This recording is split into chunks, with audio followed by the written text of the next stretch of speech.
వయసులో పెద్దవాళ్ళు 90 ఏళ్ళు ఉన్నాయి, 100 ఏళ్ళు ఉన్నాయి అంటే పెద్దవాళ్ళ ఆశీర్వాదం వేరు. ఆ టూరిజం ఇది అది అర్థం కాదు. లాజిక్ ఏమిటో మరి అట్లా కాళ్ళు కడిగించడం ఏమిటో మరి అది. వాళ్ళకి చాలా మర్యాదలు చేసి పంపించారు. అసలు హైదరాబాద్ వాళ్ళు అంత మర్యాదస్తులు లేరు అని గండపెండేరాలు వేయించుకుంటానికి అన్నట్లుంది తప్పితే వేరేగా ఏమీ లేదు. కానీ కడిగిన వాళ్ళ మనోభావాలు. ఒకప్పుడు నాకు ఇంకోటి గుర్తొస్తుంది. హరితహారం పేరుతోటి కేటీఆర్ వస్తున్నాడు అని చెప్పి ఈ అంగన్వాడీ టీచర్లని రోడ్డు పక్క నుంచోబెట్టారు చూసారా? అవును, ఎండలో నుంచోబెట్టారు. కొంతమంది కళ్ళు తిరిగి పడిపోయారు కూడా. ఆ ఘటన గుర్తొచ్చింది నాకు. ఎందుకు అలా నుంచోబెట్టాలి? రాజుగారు వస్తుంటే పువ్వులు చల్లడానికి నుంచున్నట్లు ఏంటి సంస్కృతి? వాళ్ళందరిని అలా కుర్చీలు వేసి కూర్చోబెట్టి ఏం చూపించాలనుకుంటున్నారు? అండ్ అదే నేను అంటుంది, వెర్రి తలలు వేస్తుంది. ఇది సంస్కృతి కాదు. ఈ పోటీలపైన మీరు ప్రభుత్వానికి ఇవాళ కాకపోతే రేపు వచ్చే ప్రభుత్వానికి అయినా సరే ప్రజలకు కూడా ఏమైనా సూచన చేయదలుచుకుంటే ఏం చేస్తారు? ఒక మనిషికి కావాల్సింది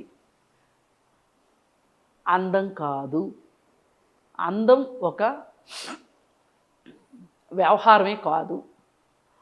ఒక మనిషికి ఆడకైనా మగకైనా ఉండాల్సింది ఆత్మస్థైర్యం, ఆత్మ సౌందర్యం, దేహదారుఢ్యం, బుద్ధి, ఇవి ఉండాలి. అందం అక్కర్లే. తినడానికి నోరు, పీల్చడానికి గాలి, చూడడానికి కళ్ళు, వినటానికి చెవులు, పనిచేయటానికి చేతులు, నడవటానికి కాళ్ళు, ఆలోచించటానికి మెదడు ఉన్న తర్వాత అందం ఏంటండి చెప్పండి? అందం ఏం చేస్తో మీరు చెప్పండి. నాకు ఒకటే అండి బొచ్చన్న గారు, అందంతో ఏంటి ప్రయోజనం మీరు చెప్పండి.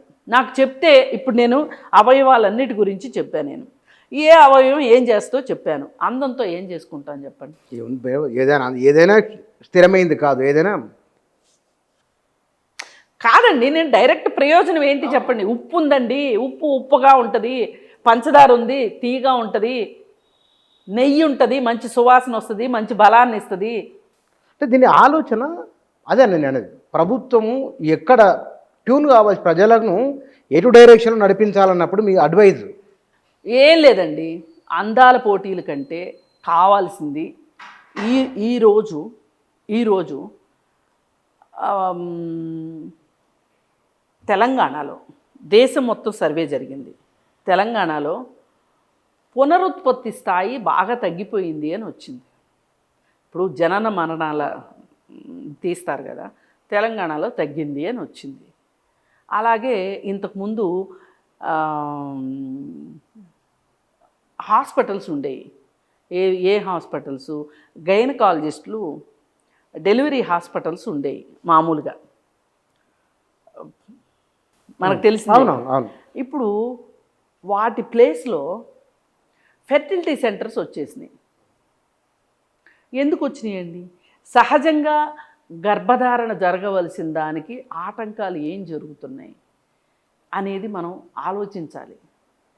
అంటే ఇక్కడ అర్థం అబ్బాయిల్లో కావచ్చు, అమ్మాయిల్లో కావచ్చు, పునరుత్పత్తి రేటు తగ్గిపోతుంది. దీనికి కారణం వాతావరణ కాలుష్యం, నాణ్యమైన ఆహారం తీసుకోకపోవటం, స్ట్రెస్సు, అలాగే డిప్రెషను, మానసిక ఆరోగ్యం సరిగా లేకపోవటం, ఈ కారణాల చేత ఇవాళ సహజంగా గర్భధారణలు జరగట్లేదు. ఒక్కవేళ గర్భధారణ జరిగినా కానీ గర్భిణీ స్త్రీలలో రక్తహీనత వల్ల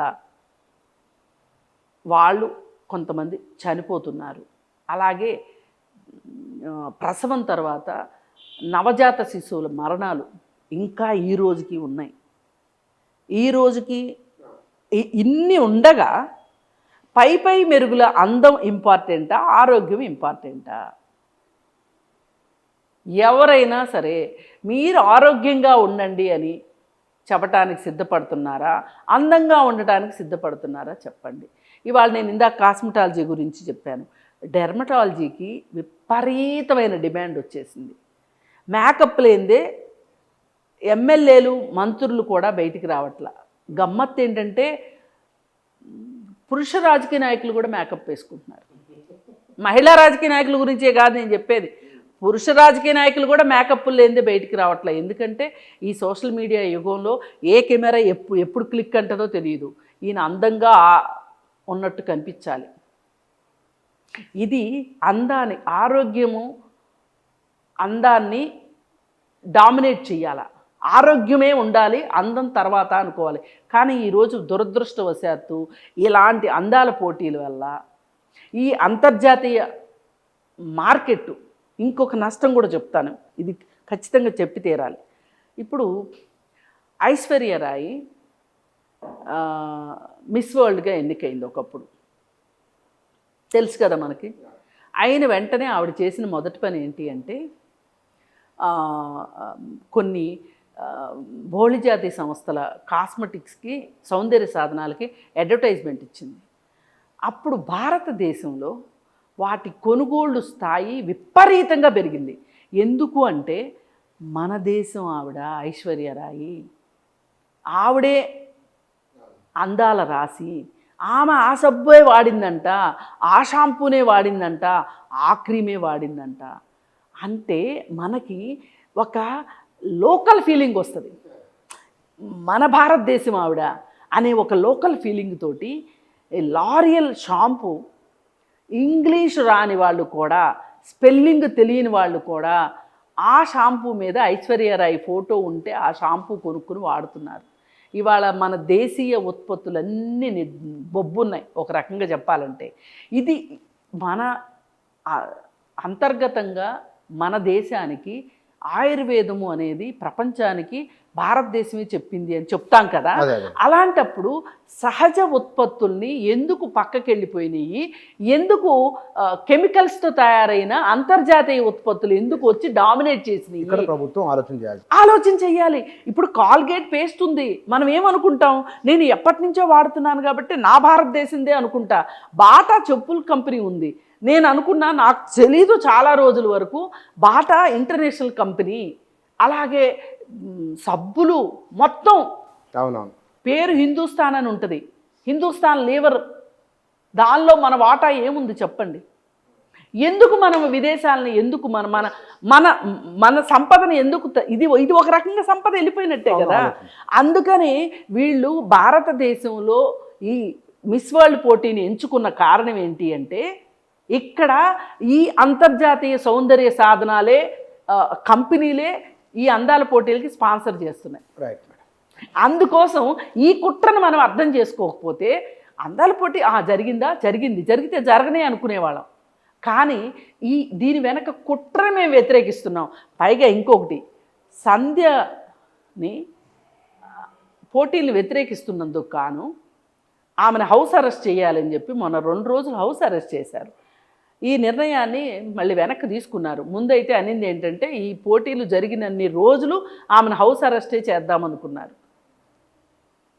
ఈ నిర్ణయం ఇంకా తప్పు. భారతదేశం తీసుకున్న నిర్ణయాన్ని తప్పుపడుతున్నాను. రేవంత్ రెడ్డి గారు తన ప్రతిభను చూపించుకోవటం కోసం ఈయన ఇక్కడ ఆతిథ్యం ఇవ్వటాన్ని వ్యతిరేకిస్తున్నాను. అలాగే వ్యతిరేకించే వాళ్ళని అణగదొక్కాలి అనుకునే ఉద్దేశాన్ని కూడా నేను వ్యతిరేకిస్తున్నాను.